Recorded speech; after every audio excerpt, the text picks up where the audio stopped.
Hello, good morning, good afternoon, good evening.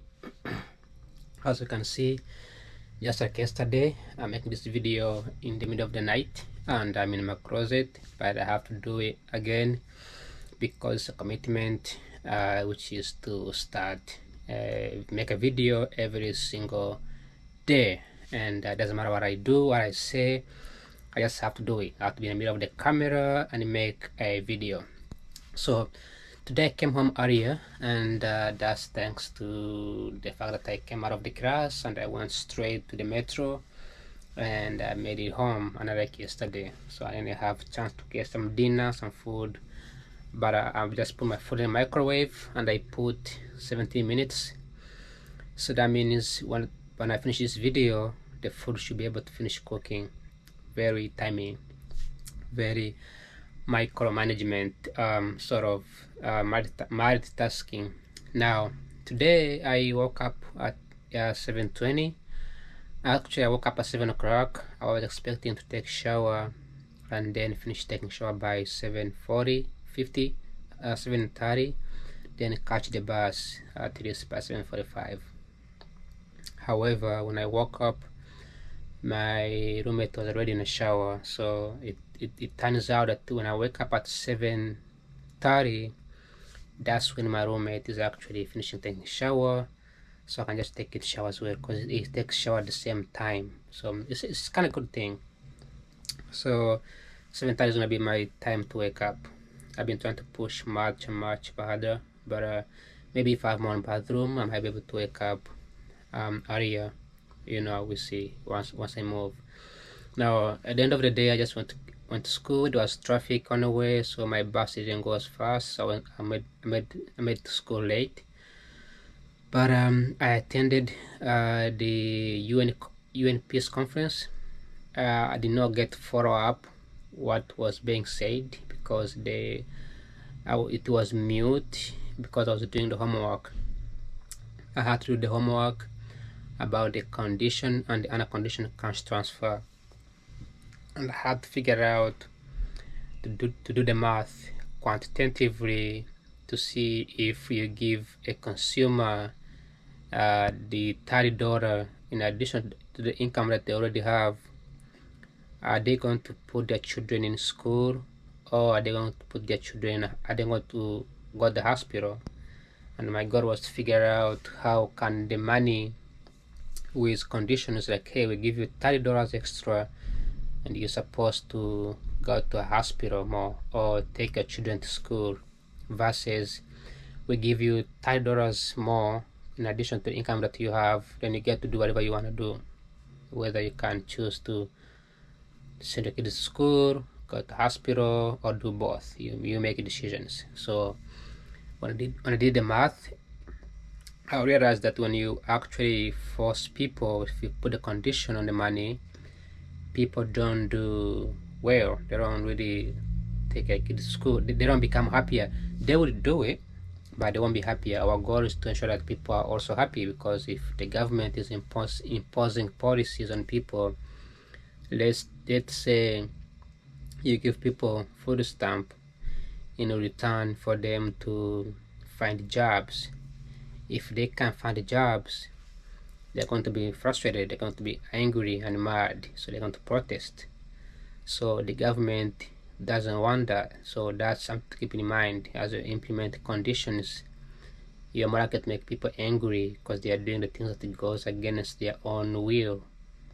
Similarly, if you have to give people money but you let them do whatever they want to do, assuming that they will make the right decisions, the chances are they will be happier, so they will keep their, if you want them to, let's say, go to school, if you want them to stop drinking alcohol, they're not gonna do it.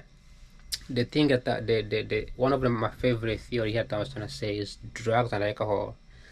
So people who tend to consume drugs and alcohol tend to be rich people, people with more money. No, people who are poor, people with no money.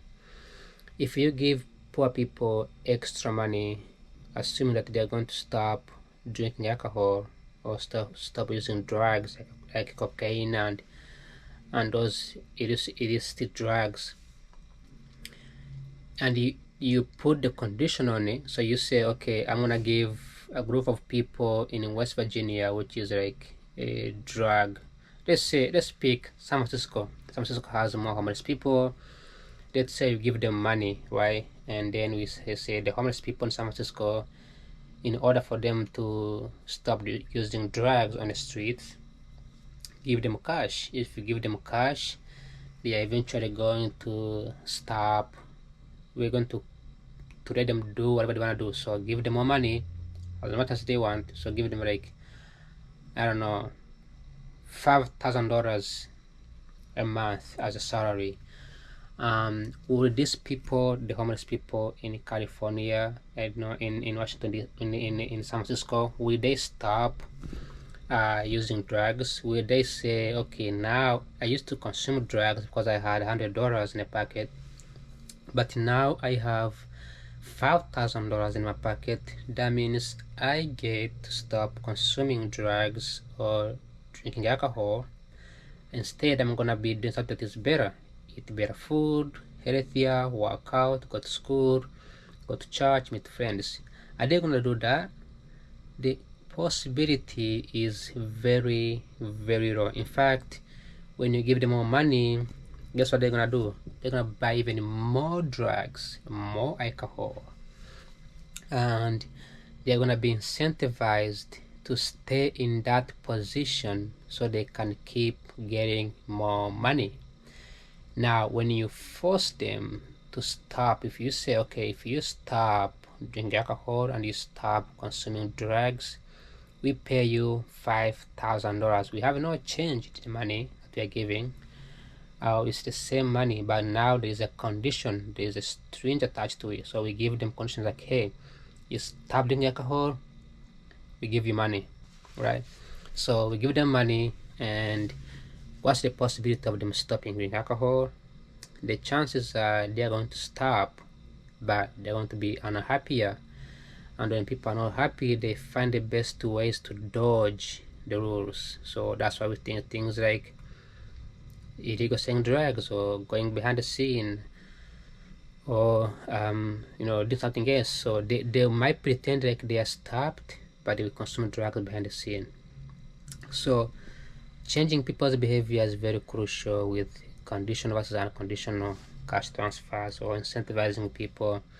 And this idea really doesn't, it undermines other things like psychological issues like addiction. It undermines the society, like somebody who lives in San Francisco on the streets like Tenderloin, they are surrounded by drug dealers. So by giving them money, you are actually feeding them into the hands of the drug dealer, so they will keep getting incentivized to buy alcohol. There are other the government usually comes up with an idea of imprisonment, so the harsh punishment. If you so like for example, if you are working like right now, like if you work, you go to school, you are educated, you don't commit crimes, you don't do nothing, you get the government doesn't not bother you, like nobody bothers you, like you are good. So that's an incentive. Like if you make money in our society, you are considered, and this is a new concept too.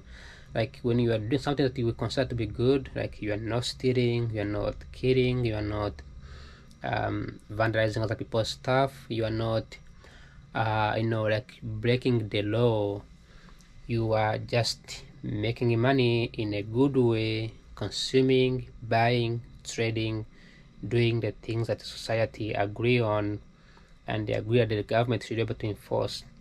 When you do those things, you are actually better off. Like you are okay. Like the government gives you a green check. Like when I'm driving on a highway and the police doesn't pull me over for just driving a car on the land that I do not own, right? Because the society says, this is a good thing to do. However, if you break the law, if you do something that the society doesn't agree with, you get punished. So we could think of the income as a cash transfer, even though it's considered to be in a society. and it's transferred, and it comes with conditions, right? So if you drive in a highway, right, as long as you are doing better, as long as you are not driving crazy, no, police won't pull you over, so that means you won't go to jail.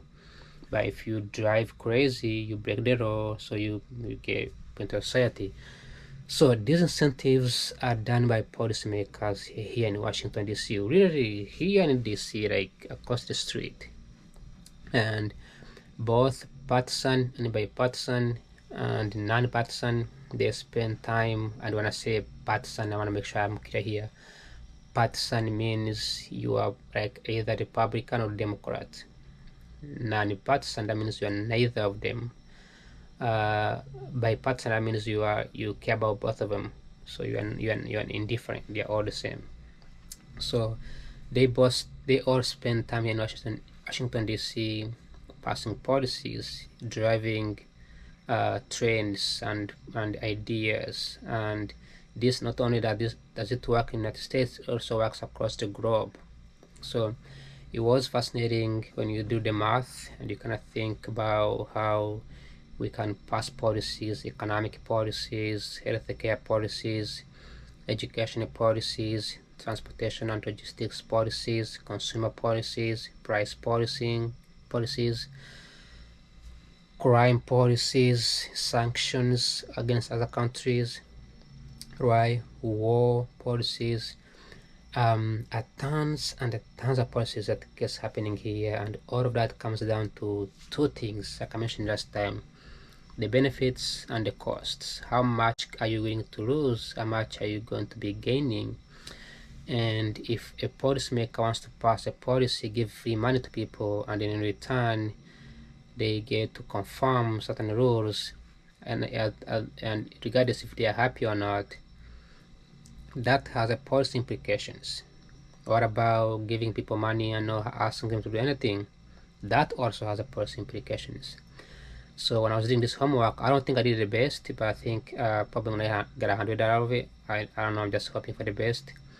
But it was such a good thing. I don't know, I don't have people on me to show you what I did on my homework, but the calculations were great. They show how you can shift things around and drives consumptions from on the graph and kind of direct people.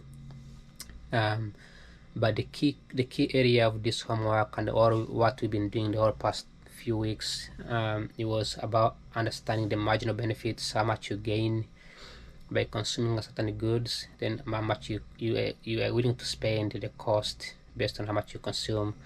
Then we also look at we didn't not look at the demand, but we looked at the utility, like the value that you get in something. So if I eat one chicken, like yesterday I went to the all you can eat a buffet at school, and they had tons and tons of beef, because I haven't eaten beef for so long. But at some point I did not like beef anymore, just stopped, like paused. What about then, when I went to get some food to take home, because you can take home, throw them in my bag and take home. I picked a pizza and the free, I think was fries, potato, right? Potato fries. So why did I pick this? Because I felt like I needed them. That's that feeling that I need them, even though I already had beef. I can add an additional fries, potato fries, as well as pizza. So that is what we measure. Like, you cannot really see it or feel it or understand it. Nobody knows what it is, but we measure that. So that was this week's video. Again, it marks this is the last week of the month, so we are kicking off the month of September. It's been fast, it's been quicker. Before I finish the video, I also attended Adobe. Today I started a first class of Adobe editing, so I might be making some good videos. Again, I was doing homework, so I didn't focus as much, but I'm planning on reviewing the notes and everything. Hopefully I can make good videos and good looking stuff. I did not apply for any job, so no job today, and that's all I have for today. Just me doing homework and following up the General Assembly stuff. Other than that, thanks for watching. Like always, I'll see you next video. Bye bye.